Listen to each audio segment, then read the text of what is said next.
Shop savings as far as the aisle can see at your refreshed Amazon Fresh grocery store in Encino. Find low prices on your favorite items, whether that's this week's grocery haul or today's hot lunch. Save big at your refreshed Amazon Fresh on Ventura Boulevard. Blog Talk Radio. Blog Talk Radio.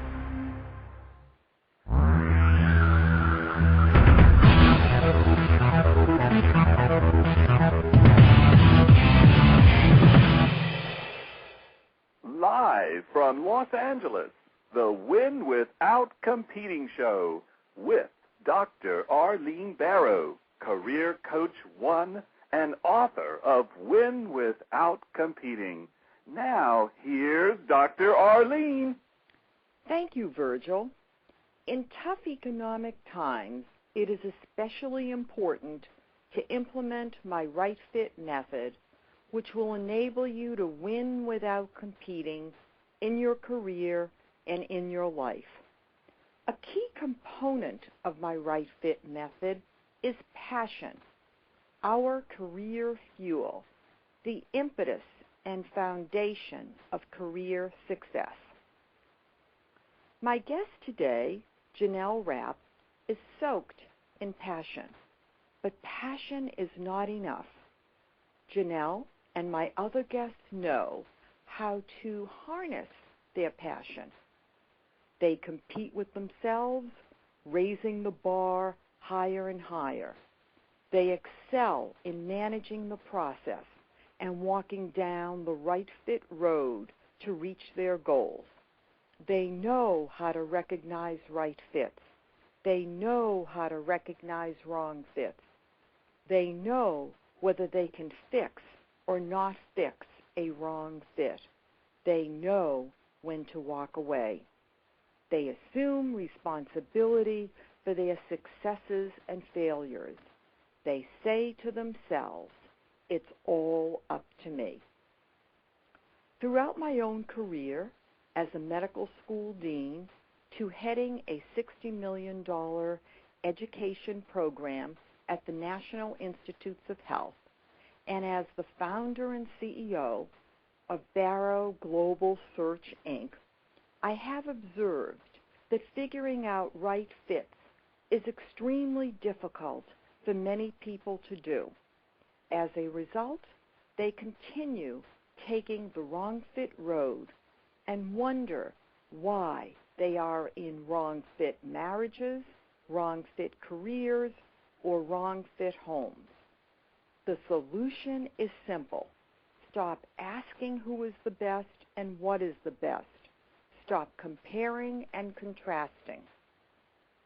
If all your choices are wrong and you pick one which you designate as the best, you made a wrong choice.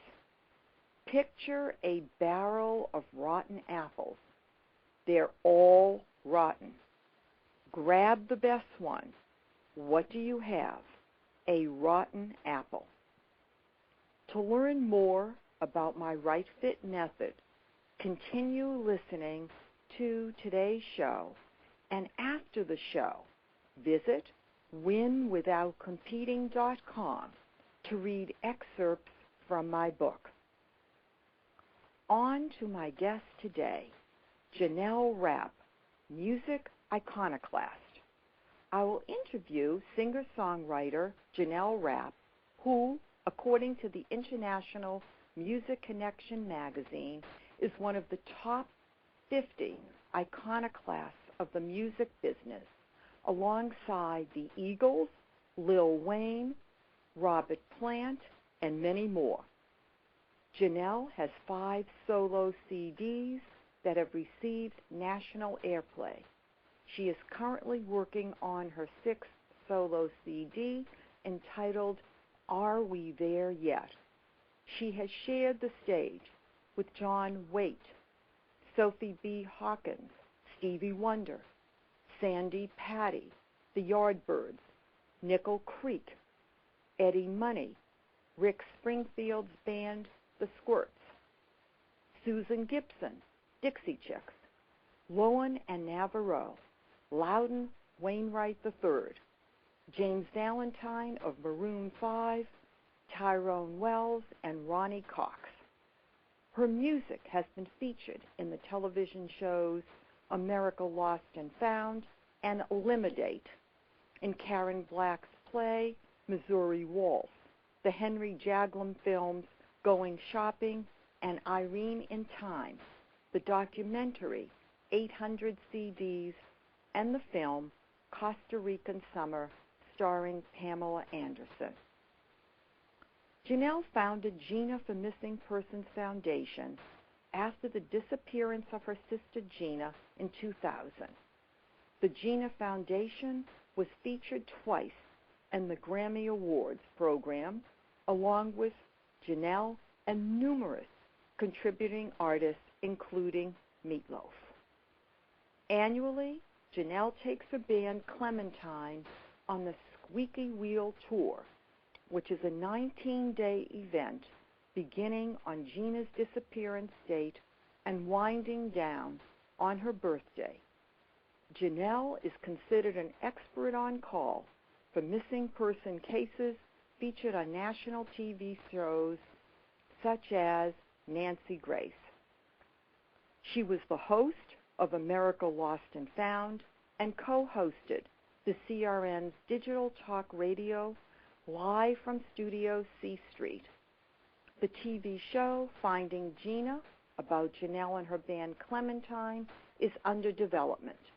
It's a reality series about a band on the road looking for one of their members' sisters, and in the process, they meet the families of the missing to help them to gain immediate attention for their loved ones. People are found, and Jannel will be the host of the show. Jannel is the author of 30 Days in a Life that chronicles a specific 30-day period in her life. This book not only gives you a view into the day-to-day life of this uniquely driven woman, but brings to light how her sister's disappearance has created life lessons and changes she would never have experienced otherwise. I will uncover how Jannel's passion for music has inspired her to turn tragedy into a mission for helping others. Welcome, Jannel, to Win Without Competing. Thank you, Dr. Arlene Barrow. I'm so grateful for this opportunity. This is amazing. It's a pleasure to have you. Thank you. Where did you grow up, and what did your parents do? I grew up in Lincoln, Nebraska. My father was a mechanic and an inventor, and my mother was a stay-at-home mom. You are the oldest of 7 children. Yes. What was your home life like? And I'm sure our audience is chuckling because I expect 7 children. It must have been quite a busy, noisy environment, was it? It was very noisy, and our vacations, because we were so poor, ended up being driving the car and singing. So we were all very musical, and we all learned how to sing harmony or play an instrument of some sort. Were your parents musical as well? Right. My father plays the guitar and a Hawaiian guitar and a steel guitar and the stand-up bass, and my mother plays the accordion and clarinet and all kinds of things. Harmonica, she carries them with her everywhere she goes. So even though you were poor, it sounds as if it was a happy home. Well, it certainly was, and it was certainly lively all the time. We learned a lot about music, that music can fill a void when there's no money. Well, I'm gathering that music was the uniter of the family. Oh, definitely, definitely. You had a sister, Gina. Yes. Tell us about your relationship with her as you were growing up. My sister Gina is 15 months younger than I am, and she is the complete opposite of me. We're like polar opposites in looks and actions. She was very outgoing. She walked into a room and lit the room up, and everybody knew she was there, and if they didn't, she figured out a way to make sure that they did know she was there. And I kind of liked to blend into the woodwork, didn't want to cause any trouble, didn't want to make any waves, and just I was the shy one. about the fact that you were shy. I know that when we talked before the show, you mentioned it to me. Mm-hmm. But I thought what was fascinating is that you had no problem getting up in church and singing. Well, when I was 3 years old, I sang for the first time at a Christmas program, and I remember that moment like it was a snapshot. And I just looked out at those people, and I knew exactly what I wanted to do at that moment. And even though I was extremely shy, I used music to get me up there on the stage, or music got me out there. I was just so motivated to sing that I wouldn't let my shyness stop me. So in essence, you wouldn't allow your music to distract you. Your passion was so strong. It carried you. Am I correct? Yeah, it's my passion's really like breathing. I've always felt like that. It's like I have to do it. I have no choice. Now, at age 8, you became a songwriter. How did that occur, and what really did you feel you wanted to say to those listening to your music? Well, when I was 3 years old and I started singing, and that year I started begging my parents for a piano. And with all those kids, there was no piano to be had. And when I turned 8, my parents happened to move to this small little town outside of Lincoln. And at the same time, my father got very ill with hepatitis, and my mother was sick as well, and so neither one could work. And my cousins decided to give us their piano that year. Well, I still couldn't take lessons because there was no money, but this lady down the street would give me lessons for free or for 50 cents, whatever my parents could afford. And as soon as I learned that first chord on the piano, I started writing music. And for some reason, as a little girl, the first time when I sang in church, I felt that my music had to do with helping people. And I looked for a way to help people my entire life through music, whether it was in my lyrics or by partnering with a nonprofit or something. I knew that it had to do with helping people. Do you know why at an early age you wanted to help people? Did you see your parents helping people? I did see my parents helping people. Even though we had 7 children of our own, my parents took in foster children, and they volunteered for a lot of different groups. They did a lot of work in the church. And my father was also an itinerant minister, and so on the weekends he would go from church to church, and he would take his daughters, his little singing group, and we would be the musicians for the day. You were almost like the Jacksons. A little bit, maybe. Terrific. Alongside Nebraska Senator Bob Kerrey, Lincoln Northeast High School honored you as a distinguished alumnus. Tell us about that. Well, Northeast just has this tradition of honoring anybody who's distinguished that has graduated from that high school. And it just so happens that Bob Kerrey went to my high school, and they honored me as well because I had some involvement with the Grammys around that time frame, which is in about 1999. And I also know that you wrote a song entitled Sea of Red. Am I correct? Yes, I did. Tell us about that. I'm sure our audience would love to hear about it. Well, if anybody knows about Husker football, the Nebraska Cornhuskers are the football team. They are God to Nebraskans. And on Saturday afternoons, when it's a football day, the entire state turns red. And I grew up in Lincoln, which is where the university is, and that city is red. And so I just grew up with that sea of red, and even though all we could afford was a black and white TV, I could look outside and see that red everywhere. And what was the song about? The song was about growing up watching that black and white TV, but yet knowing that I was growing up in a sea of red and living in a sea of red. And it's about my love for Nebraska and my love for the Husker team. And they've used that song at some of their football games during the halftime or at the initial officiating moments. They might use that song, and they play it on the radio back there. Do you think they still play it, Jannel? They do. Oh, that's periodically. wonderful. Mm-hmm. That must be gratifying to you. Oh, it is, especially because it was just so exciting growing up in that state because I just thought the Huskers were everything. I didn't think there was any other football team. Well, it sounds like you were really a fan and still continue to be one. Oh, yeah. At 16, you were graduated from high school. What did you do next? Well, I was determined to graduate early because I was so passionate about music. I just wanted to get out there and do something. So I went to college in Minnesota, and I was just determined to find other musicians so I could join them and be in a band. I was so shy I didn't want to be in a band, I didn't want to be a solo artist, so I knew that I needed other members. And so that first year I was able to find a girls group to join, and there were 4 of us. And out of that girls group, 3 of us actually graduated a year early. What I think is interesting, too, is that your parents really didn't want you to go to college, but the pastor's daughter was going to go to Minnesota, and the pastor convinced your parents. Tell us a little about that.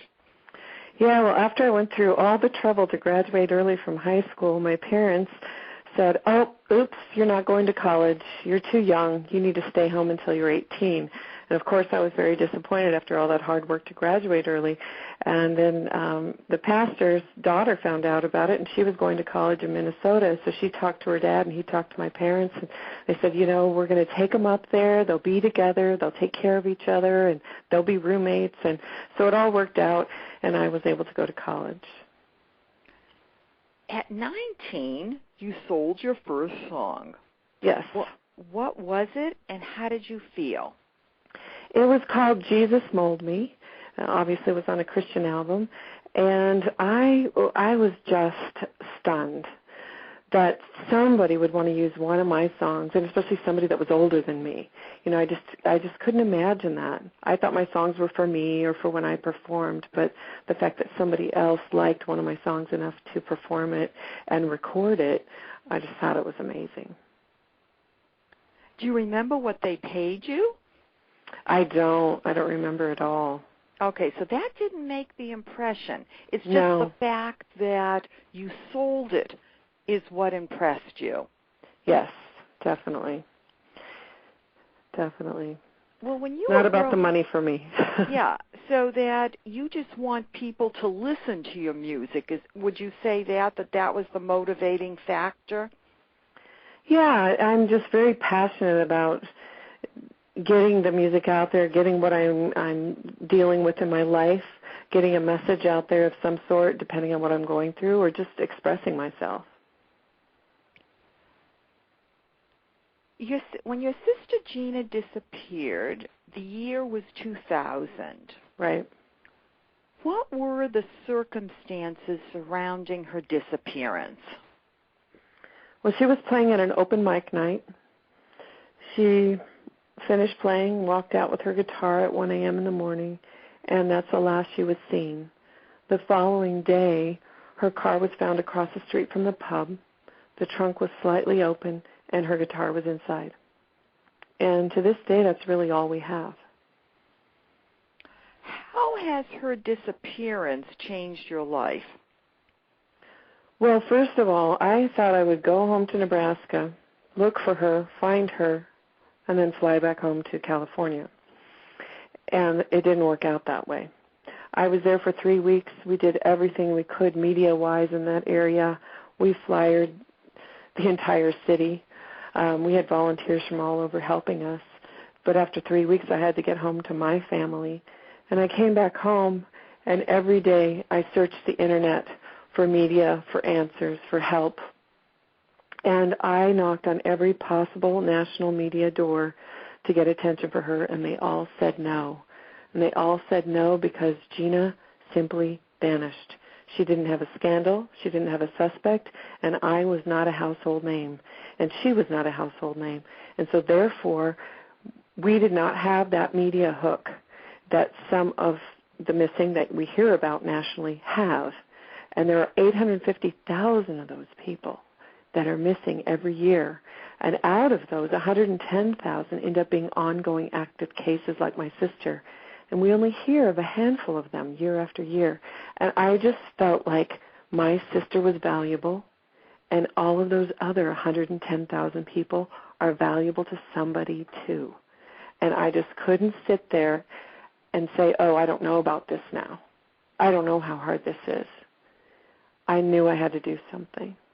How did you come up with the idea to create your own band, Clementine, to go on the road and to search for your sister and missing people? Well, it basically started in 2001, 6 months after my sister disappeared. After I had, done all of that research and knocked on every door, I was depressed when they had all said no to me. And I fell asleep in a state of depression. It literally put me to sleep, and I sat up in bed and just thought, you know what, I've just got to do what I already do. So I started asking my friends to put on events and profile missing people.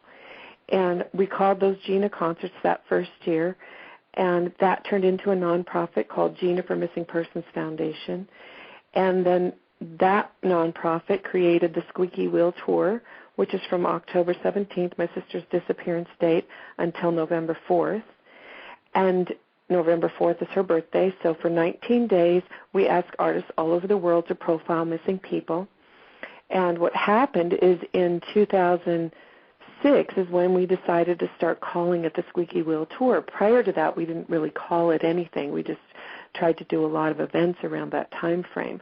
Well, we called it the Squeaky Wheel Tour, and the finale event was in Little Rock, Arkansas in 2006.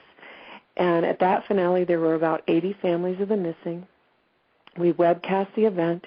There were artists there from Texas, California, Florida, all over.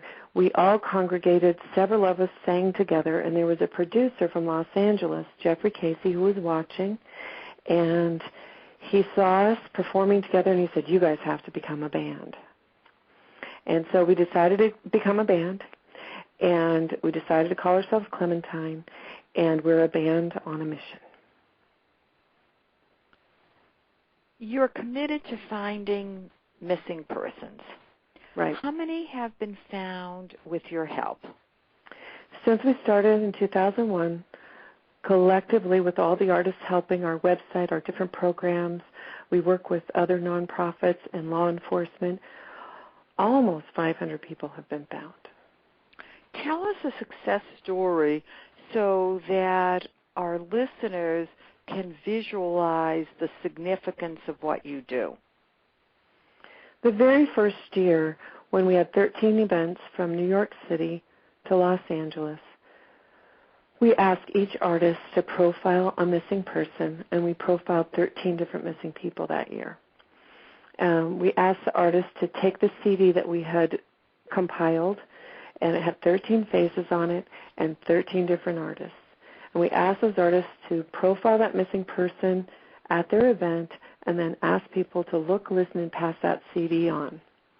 3 days after our New York City event, a young man, the very last young man that we put on our CD that year, missing from Indianapolis, was handed that CD in New York City, and he realized, oh my goodness, my family loves me, they'll take me back, I better call them.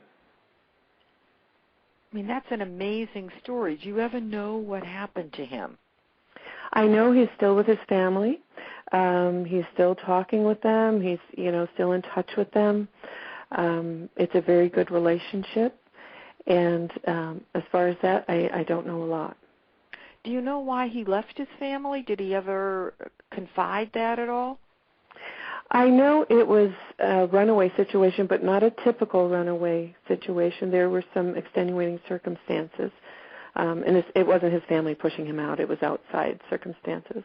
I see. Going further, you have a dual passion. The first, singing and writing songs. The second, finding missing persons. What has been the impact of the dual passions on you? Well, that's a really good question.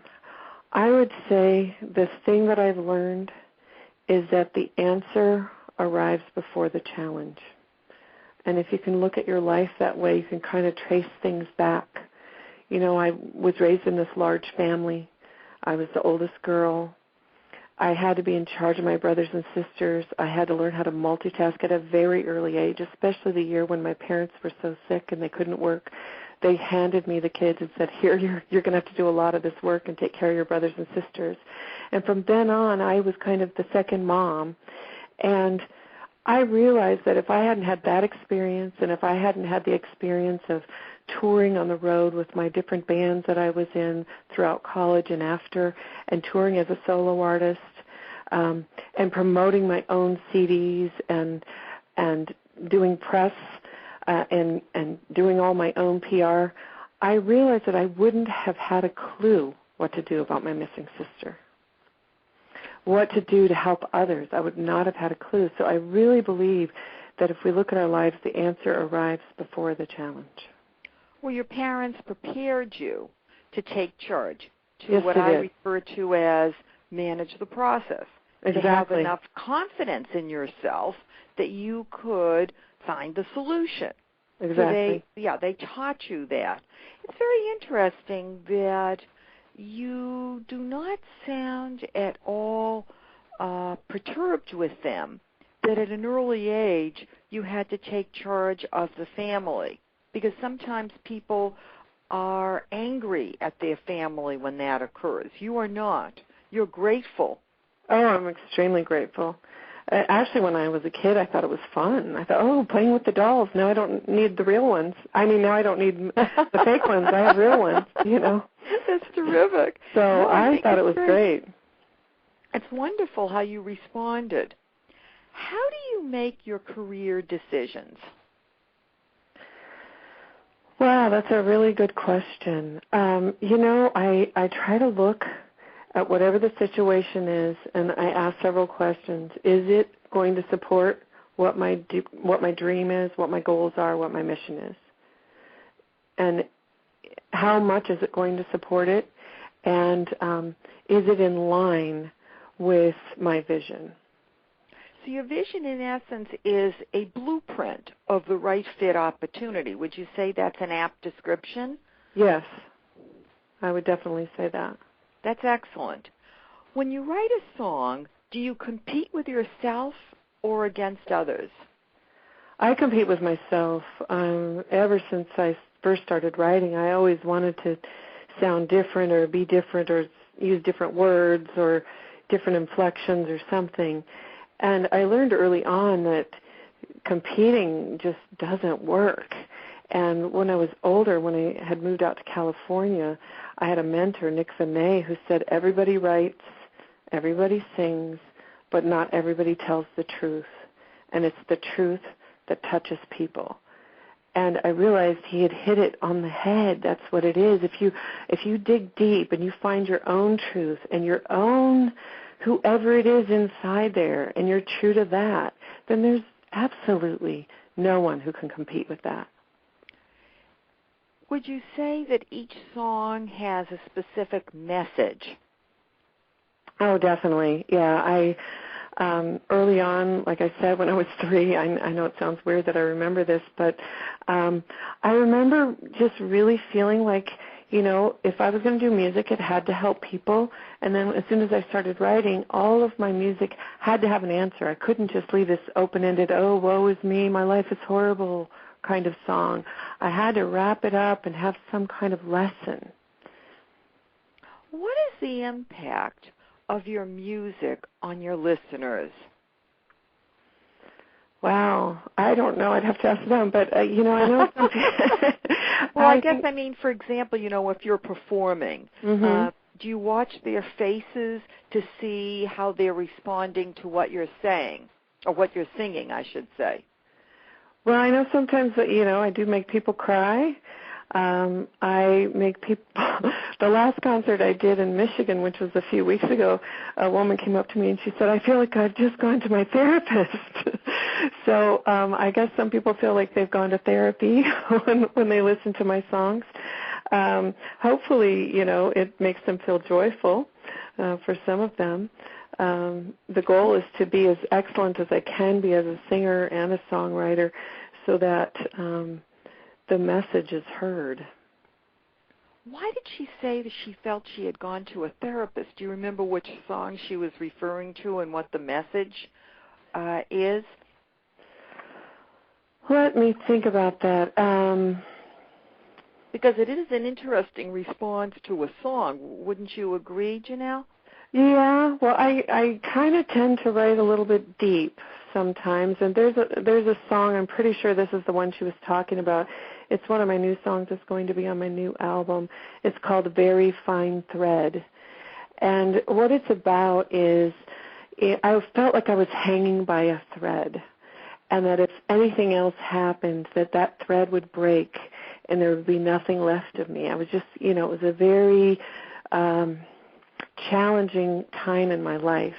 And as I was writing the song, I realized that very fine thread is what weaves in and out of my life and what really makes me what I am. And if I use that thread and I manipulate that thread, then I can become a better person. And that's the whole song kind of envelops into, wow, instead of being a very fine thread falling apart, I'm a very fine thread because I'm so fine.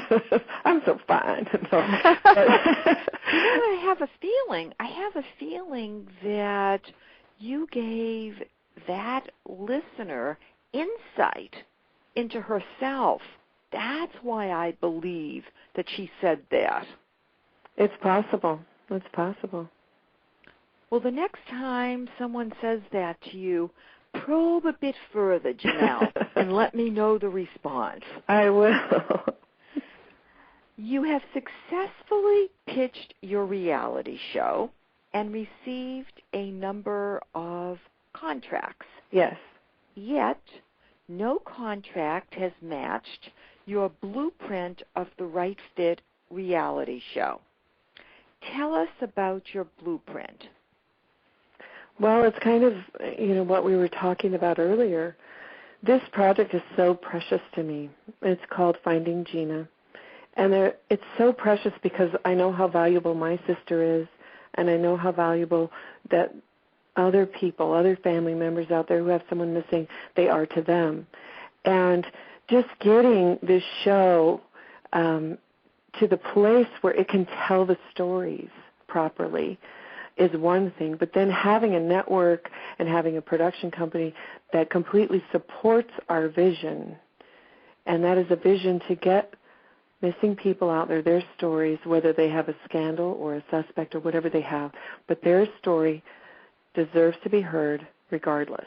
And so with that goal in mind, I am very particular about who I sign with, and I want to make sure that people understand what it is that we are after. Well, I think it's really commendable that you're not rushing to jump into a situation which might make you unhappy as you would proceed. So I think it's very good that you have the blueprint of the Right Fit reality setting for your show. Thank you. Yeah, I just, sometimes I hear voices telling me, no, screaming in my ear when the contracts come. So I just know that it's not right. Not that I don't love having the contract or that someone's willing to go for it, but I think it's interesting about what you just said about hearing voices. Seriously, I interviewed Sherilyn Kenyon, who, according to Publishers Weekly, is the queen of the vampire novel. And she says that when she's writing, she's always hearing the characters speaking to her. Oh, that's great. Isn't that something? That's well, great. Obviously, you must have little people inside your head as well. I do. I do. Right on the edge there. No. Tell us about how you've pitched the reality show to sell it. How we pitched it to sell it. We started out with America Lost and Found. That was kind of a news magazine show where we profiled 3 different missing people each week, and one person would have been found each week. That aired on the West Coast for 24 weeks. And when we went to take it national, they said, we like it, but we want it to be more reality-based. And at that time, which was 2003, 2004, I wasn't sure how to make something reality-based when I didn't have the camera crew and all that, and a production company and all the money that was needed for that sort of thing. And so I kind of put it on hold, and then when Clementine decided to become a band, then we decided to tour. It just kind of all came together. We put two and two together, and Clementine became the reality series, this band traveling on the road in search of one of their member sisters, my sister, and we filmed it. And we filmed that first series in 2007, and that's what we've had offers for, is that particular series. And since then, we've gone to tons of, I can't even count how many production companies we've talked to, as well as networks. We have received a lot of interest, as you stated earlier, but we still haven't found the right fit. So You will. You need to. It's just, it doesn't matter in what area of your life, whether you're searching for the right fit spouse or the right husband or, the right house, the right spouse, whatever it is, the right job, it doesn't much matter. One should hold out so that you do really find the right fit. I agree. It's tough to have patience sometimes, but, my sister's disappearance has really taught me about patience and what's important. And that's why I'm just so protective of this project.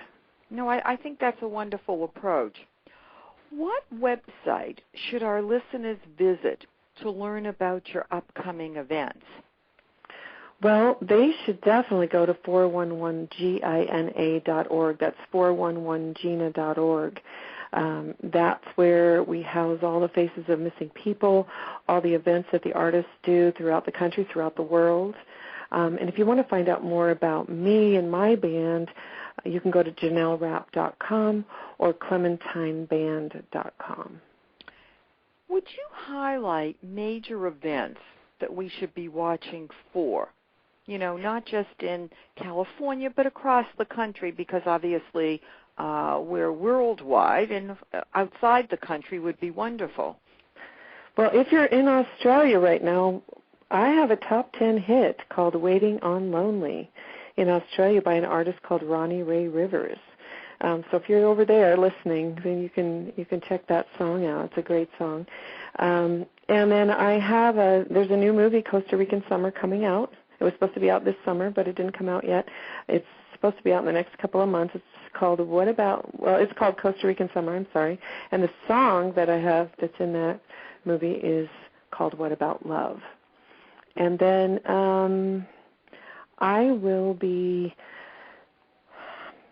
participating in Ride for Their Lives, and this is the Surviving Parents Coalition. It's August 20th through September 20th, 2010. I know it's a ways off, but it's a huge event where two guys who lost their children to abduction and murder are riding their bicycles from New York all the way to Los Angeles to gain attention for their children and for children like their children, as well as missing people.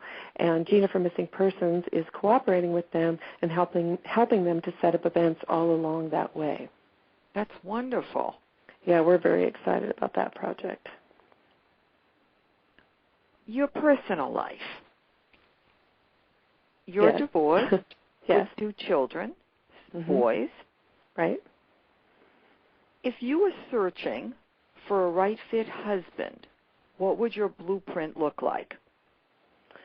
Independent man, compassionate, giving, supportive. Allow me to be compassionate, giving, and supportive, and independent as well. Someone who's definitely not jealous. Someone who can handle me, because I'm always out there in the public and doing a lot of things. Someone who's not intimidated by that. And I think that's it. Oh, a family person, someone who really likes family. Balancing your professional and personal life. Many of my guests do not differentiate between their personal and professional life. Does this describe you, Jannel? Oh, definitely. It has to blend. There's always so much going on that it just has to blend, and I have to find a way to, I guess, juggle it and blend it at the same time. So it's a constant learning curve to try to do that, but in order to keep all the balls in the air and going, it has to blend. Well, I think successful people are jugglers. Would you agree? Oh, yeah. I can see all these balls flying up in the air, and you keep reaching for them, trying not to drop any of them. Yes, hopefully we don't drop too many. What personal advice do you have for our listeners? My personal advice, I guess it's probably the biggest thing I've learned from my sister's disappearance, and my father actually taught me about this before my sister disappeared, and that is when something happens to you, don't wallow. Don't say, why me, but ask, what? What can I do about this? Because even when your kids are little, they tell you, don't ask them why did they do that. Ask them what. Because why never gets an answer, but what does. And so when you ask, well, what can I do about it, all of a sudden it opens doors for you that you never would have opened if you had just sat and wallowed on the whys. I also see people who are depressed as wallowing within themselves. Would you agree? Yes, and I've been guilty of that throughout my life in different times. But my sister's disappearance is, not that I didn't break the habit prior to her disappearing, because I did a long time ago, but it really cemented the idea of, wallowing in anything. It just doesn't make it better. It never makes it better. I mean, not that we don't ever, have a reason to be depressed, because certainly a lot of us do. But sitting in that depression, it's not going to make it better for us. We've got to figure out a way to pull ourselves out of it. Well, I interact a lot with unemployed through my executive search firm, Barrow Global Search, as well as through coaching unemployed, how to master my right fit method. And I've observed that those people who are not focusing on themselves, but focusing on how to take themselves to a new place, are moving happily without depression. Those that keep thinking about the past and what they are currently missing, what they lost, are not succeeding in terms of finding a new right fit position. Yeah, I can imagine that's true. What career advice do you have? Career for musicians? Well, career in general. I mean, you're a very successful singer and songwriter. You're propelled by passion. So clear, and you're soaked in passion. So clearly that would be necessary, and for many people difficult to find their passion. So do you have any suggestions there about connecting with your passion, how to take charge of yourself and move yourself along? Well, I think that taking charge of your passion or finding your passion is the first thing, obviously, that you've got to do. And if you can't figure out what that is, remember what you loved to do when you were a child. Remember what brought you joy, what made you blissful, what made you happy, and go there. And see if you can find some way to make a living doing that thing. And I know sometimes you can't find that right away, and you might have to work another job and do that thing on the side. But it's just vitally important that you find your passion first and then make a roadmap for yourself. Put your goal out there, your mission out there, your vision out there, and make steps to get there. And you're going to have to revise the steps as time goes by. It's like if I was going to take a trip from here to New York or here to anywhere, and I'm on the road, and all of a sudden there's road construction. I've got to take a detour. well, it's going to take me longer to get there than I had planned. But I'm still going to get there. I still have the plan. I can still get there. And life is like that. There are always detours. But you just have to keep your eye and your heart in the passion. With respect to the detours, I talk about divergent thinking and in Win Without Competing. And I think that we all have to be aware that there are many ways to achieve a goal, many ways to achieve an objective. And we need to be very flexible to change our direction as we need to. And I think you expressed it very well. Yeah, I think you have to almost be like a Gumby and be willing to bend and twist and be a gymnast. So that's true.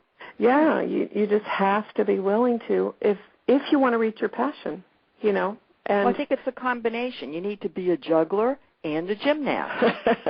Both. This is going to be a tough life, Jannel. I'm changing the title of my album, The Juggler and Gymnast. Yeah, Juggler and... Now. Do give me credit for you, but Juggler and Gymnast. Yeah, but I mean, it's a good title, don't you think? Oh, yeah, it is. Yeah. And it's true. Anybody who reaches success has had to do that. Absolutely. Jannel, you are a win without competing woman. You are soaked in passion. You know your core identity. You compete with yourself, raising the bar higher and higher. You understand right fits. You manage the process to achieve your goals. You have mastered the art of the pitch. You think outside the box. Thank you for joining me today. And I want to wish you a very happy Thanksgiving. Thank you very much. My favorite holiday, so I'll have a great one. It's my favorite holiday as well. Oh, really? Yes. That's great. And yeah, I've always loved Thanksgiving. Yeah.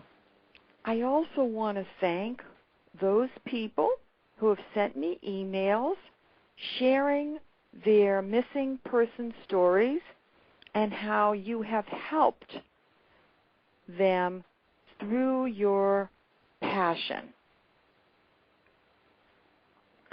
Yeah, there's a lot of them out there. There certainly is. As you found out, they clogged up your email box. Well, they clogged up, but that was all right. I was busy reading then, and I must say I was amazed, to be truthful about it. Absolutely amazed. Yeah. I do hope that you will stay in touch with us and keep us posted about your successes, and I do hope that you will come back soon in 2010. Great. I would love to. And thank you so much. I hope that this does a lot of good for those people out there that are waiting to hear. I hope so as well. Upcoming shows. Next Wednesday, we will not have a show. I want to wish all my listeners a happy Thanksgiving. Please join me again on Wednesday, December 2nd at 5 p.m. Pacific Standard Time. My guest will be Dennis Meredith, the king of scientific communications. He is the author of Explaining Research, which Oxford University Press will publish in 2010. On December 9th, I will interview Mary Beth Garber, the president of the Southern California Broadcasters Association, who has been named as one of the 20 most influential women in radio by Radio Inc. She has received this honor every year for the past 10 years.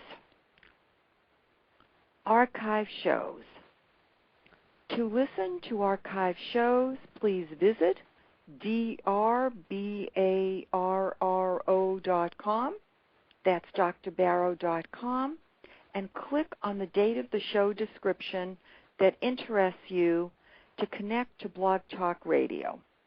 I suggest listening to Ann Edwards, celebrity biographer, Pulitzer Prize nominee, Sherilyn Kenyon, New York Times bestselling author and queen of the vampire novel, according to Publishers Weekly, Suzanne De Laurentiis, award-winning filmmaker and head Suzanne De Laurentiis Productions. On October 9th, I conducted a special call-in show, What is Your Assumptions Quotient? And then I recommend Billy Lowe, celebrity hairstylist. I would love to hear from you. Please email me, DRBARRO, that's Dr. Barrow, at winwithoutcompeting.com, or call 310-441-5305. That's 310-441-5305. To learn more about the Right Fit Method and my book, Win Without Competing, Career Success the Right Fit Way, visit winwithoutcompeting.com. For information about career coaching, visit drbarro.com, and for search services, barrowglobal.com. Remember this trigger tip. Walk down the right fit road, and you will win without competing. Goodbye for now. This is Dr. Arlene, author, Win Without Competing, Career Coach 1, founder and CEO, Barrow Global Search, Inc.